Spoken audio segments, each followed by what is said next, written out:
a coaching kind of thing or podcast. I had a self-published author actually start a podcast through my program. And so it's been really interesting and fun to work with these women, and everybody is different, which is so amazing for my ADHD brain because it keeps me inspired.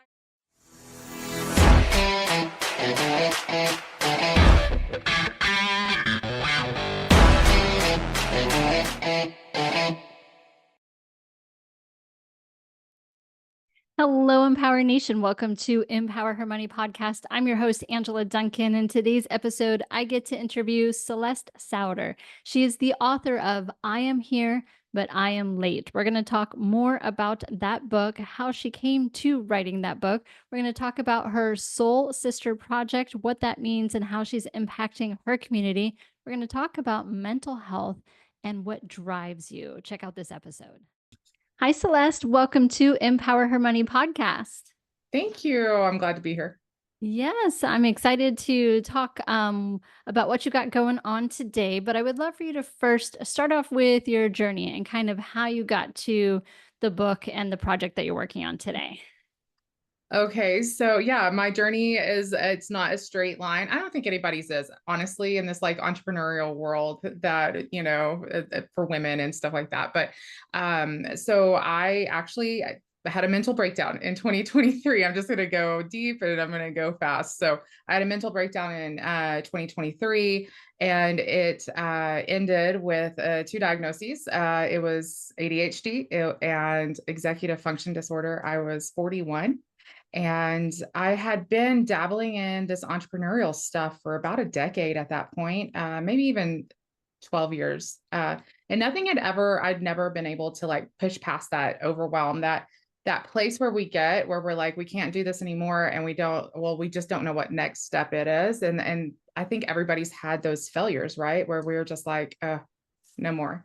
And I'd had those over and over again. Well, it was that diagnosis that propelled me into where I'm at now. And so it wasn't, and it's not, people look at that and they think that, oh man, 41 and ADHD and then it's become this like word, right? But it was life-changing for me to know what was wrong with me, because I'd questioned that for a very long time. Like, why can I not make these things work? I know that I have the capabilities, but it was like I had this thing and in my brain that just couldn't get past it. And yeah, it was that diagnosis that got me and propelled me into where I'm at now with the Soul Sister Project. So I'm the founder of the Soul Sister Project. Then I have I'm Here, But I'm Late book. It's my upcoming memoir coming out next year. And it just propelled me into doing the things that I'd always wanted to do. And I was scared to do it. But it was those two diagnoses that gave me so much. Well, it introduced me to me with self-compassion. So it's pretty recent for you. I mean, we're in 2024, so this is a pretty recent like finding for yourself. And it kind of sounds like you were going through something, it just didn't make sense to you. And then when someone said it's because of this, you got your clarity from it. I got so much clarity from it. Yeah. And I got out of my way and I started doing it. Yes.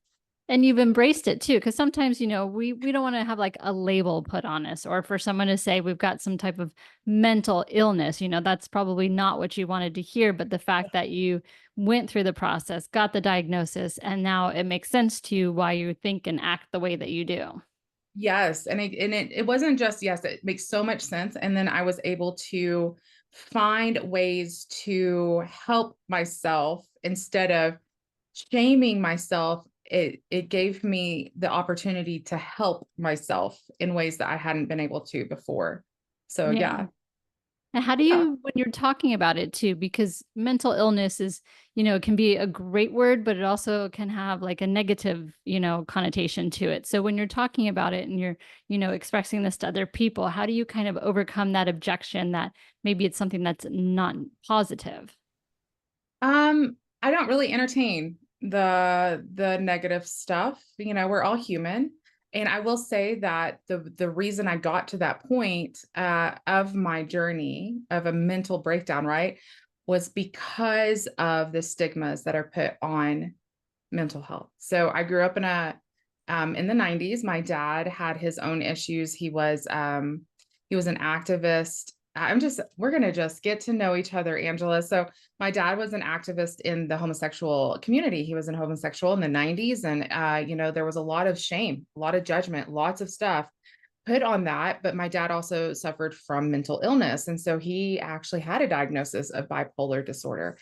And growing up in all of that with the stigmas, and I mean, like stigma after Mm, stigma, shame and judgment and things like that, I literally white knuckled my sanity without asking for help until I was mm, 40 years old. And mm, so, and that's what propelled me into wanting to not only write about it, to like name these things that I went through and what shame did to me, but also to help women to have a platform to get past the adversity into the advocacy part. And so I don't entertain the negative because there's so much positive in actually talking about it. Yeah, and I think the more that Especially, you talk about it, the more you find there is communities and people, yes, available that come together and support each other. So I love that too. So let's talk about the book. I Am Here, but I Am Late. How did you come yes. up with the title? What does that mean to you? And then what inspired you to really dive deep into that topic? Well, there's a lot of different areas that I am here, but I am a little late to the party. So, I'm 41. I'm just now kind of being introduced to myself in a way that I'm not trying to change me, but I'm trying to embrace me. And I didn't understand that until, I had a name for it. My dad passed in 2010, and I'm here, but I'm late with that too. I carried a lot of judgment and shame and Mm, judgment towards him. yeah, And it stole our relationship while he yeah. was on earth. But I will say there's so much redemption and not only forgiving him for his shortcomings, but forgiving myself on the other side of that. And So now, that I'm here, but I'm late. And in that came in the sense, all of this came in 2023 to me. So just a little bit about the background of the book. We were driving down the highway in June of 2023. We were walking through some really hard things, or about to actually. We hadn't started yet. My husband and I. My husband's a farmer, lots of financial issues with farming, and just like the rest of the country, right? And things were about to start moving. And in my spirit, I just felt, hey, you were never rejected. See, I'd been carrying rejection around my mm, entire life, and it tainted my outlook on everything. Shame had actually like propelled me into making decisions and all kinds of stuff, right? And there was this like moment where I was like, you've never been rejected, not by your father and not by who created you, right? And if you and yeah, and my initial reaction was like, oh wow. And then it hit, and I recognized that I had done all the rejecting. mm, And it propelled me into yeah, like yes, definitely a mental breakdown because of hormonal issues and stuff like that, but it was also a spiritual awakening for me. And mm. so that's what the book is about. I start there, and then I go to the beginning of my dad, like of me, and I work my way through it just between me and my dad's relationship. And so, yeah. Yeah, that was a lot of heaviness that you had to carry around for so long. And we are our hardest critic, right? We judge ourselves, we're hardest on ourselves. And I do see your earrings. So I am a Christian woman, newer to faith as well. So I understand a little bit about the journey that you're likely going through. But just yeah, holding on to that guilt for so many years, it really probably took a toll not only on you physically, but mentally as well, because it's such a heavy burden to carry which Bless. you had to get through to get to the other side, which sounds like kind of where you're at in your journey. And now to be able to inspire others to just let that go. Yes. And that is the reason, right? That's what's propelling me. It's not because I need to tell my story. It's yes, it's cathartic, but it can stay right here. Like it can stay in my little office on my computer, but it's the need to give hope, right?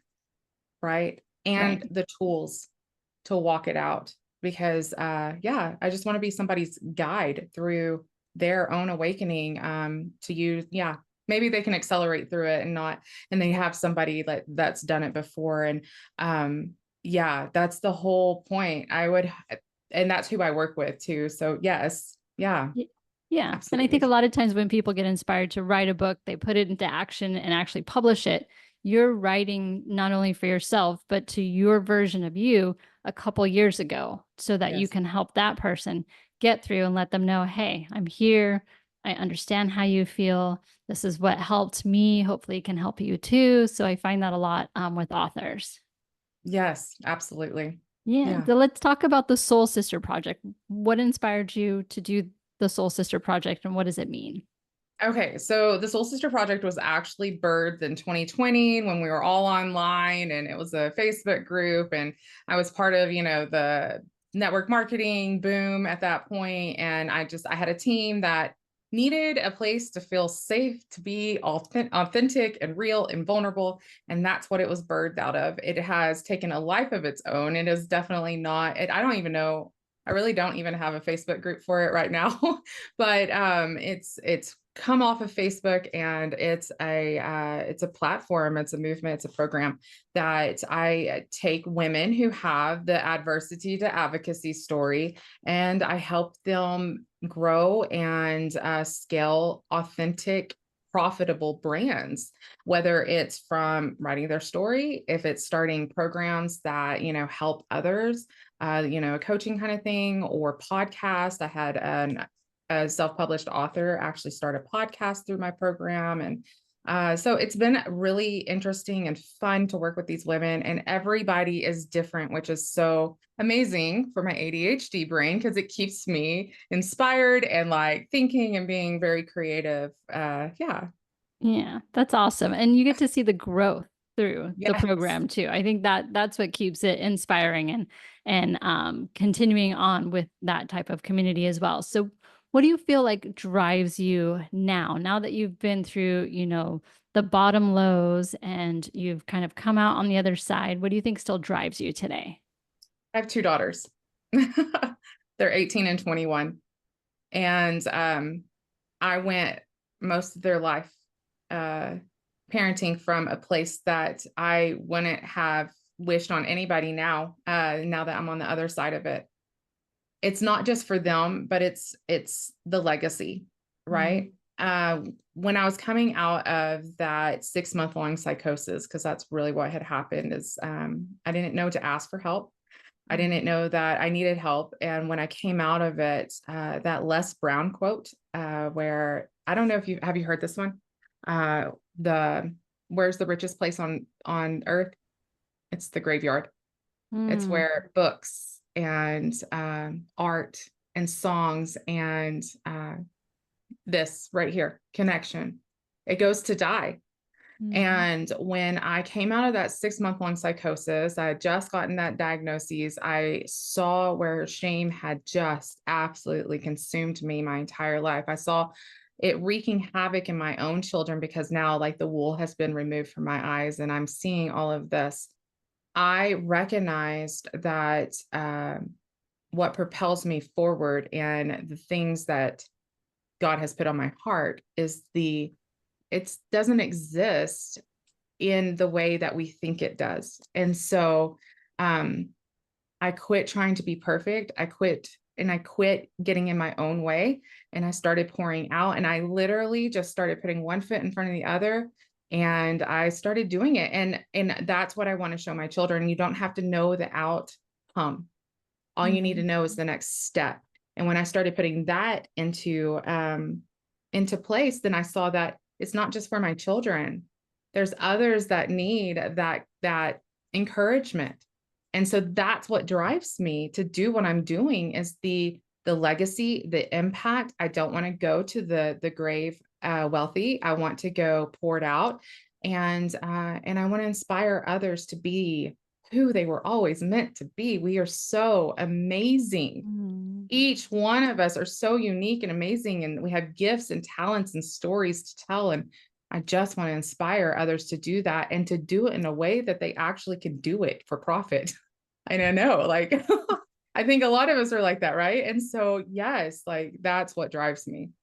Yeah, that was some powerful statements. I mean, when you get to a point where you've got that, self-recognition and you understand who you are, what you've been through, and that it's okay to, Yeah. not judge yourself and to really keep moving forward. And I love how you said it's, just the one step. If you can just do the one step, you don't need to know the entire path in front of us. And oftentimes when we think we know the path, it's not even the one that's going to be right for us anyway. So just taking that one step, that tiny little action every day is inspiring. So thank you for sharing that. Yes, yes. I'm just, yeah, I'm so grateful to have people that want to hear because I honestly, I went 40 years of my life without speaking. I was so afraid of my own voice, my own thoughts, yeah. And it's amazing to be on the other side of it. Do you know, I had a vision of, um, of being on the stage of Oprah when I was 9 years old, right after my dad had come out to us. I was sitting in my little pink bedroom playing with my Barbies, and I had this really vivid vision of being on the stage of Oprah and telling my story. And I knew Mm, that the story would be about my dad. And I held on to that. Obviously, we're talking about it, right? That was 1992. Yes, 1992. And it's 2024. I'm talking about it, but I never thought that I would get there because that's a lot of years in between, right? mhm, And why the sitting on the couch talking about my book was going to be the validation I needed for the injustices that I had, experienced. And it's nothing like what I had even thought it would be. I had given up on the dream for a while there, and then all of a sudden, here I am. And it has nothing to do with me. It has everything to do with me telling my story to help others, but nothing to do with validating or anything like that. Right. And that's what the shift needed for the actual impact to be made. And mhm. so, anyways, I don't know. That's good stuff, Celeste. So what's in the future for you? Are you going to continue to build out this community, or what is your Yes. vision for what's next? Oh my gosh, I have such a big vision. Okay, so yes, obviously, definitely finish and publish that book. But so the Soul Sister Project, I have so many things in the works right now. So I have a program called the Soul Sister Accelerator, and it's where I've taken the AI stuff. So when I got diagnosed with ADHD, that was the tool that I used to help me do the things that caused me so much overwhelm. Sending an email causes me overwhelm. I know that's probably crazy, but it does others. So, but it helps me with those kind of things. So I've learned to play with it, and I have this whole program that helps utilize the actual technology to amplify authenticity, which is a really cool, very anyways, God-given thing. And so we have the Soul Sister Accelerator, and we look like it's going to go over to an actual platform where I'm not really teaching, but you can utilize it, right? I do have group coaching and stuff like that within that. And then the platform, I could see something like this, honestly, Angela, where I take the women that are, applying the things and just lift them up by doing media and letting them tell their story. And I love to hear other people's stories. And so Mm, that's something that I would love to do as making the Soul Sister Project not more than a program, and making it a platform um, for media attention. And so, yeah, I think that's the next step. And so we'll see, God willing. I was gonna say you can tell your passion is behind it. So there are no limitations with when you have your belief system, your passion and everything lines up with God's vision. So I love that. Celeste, if our audience wants to get in touch with you, either pick up a copy of your book when it's ready or learn more about your programs, how do they connect with you? Absolutely. So, I mean, I have celestesouder.com. I've got the soulsisterproject.com. I'm also very active on Facebook and Instagram, just under my name, and TikTok. While it's still a thing, I don't know if it's going to like who knows. It's up in the air. And then now I'm starting to see LinkedIn as kind of a so anywhere really. I'm there and I'm under my name. So I look forward to hearing from people. I do. Yeah. Yay. Awesome. Well, thank you so much for your time and inspiring us today. Yes. Thank you. Thank you for having me. Thank you for listening to Empower Her Money podcast. I am grateful for you. Please make sure to leave us a 5-star review, like this podcast, share it, subscribe, and let's keep teaching others how to take control and be empowered with their finances.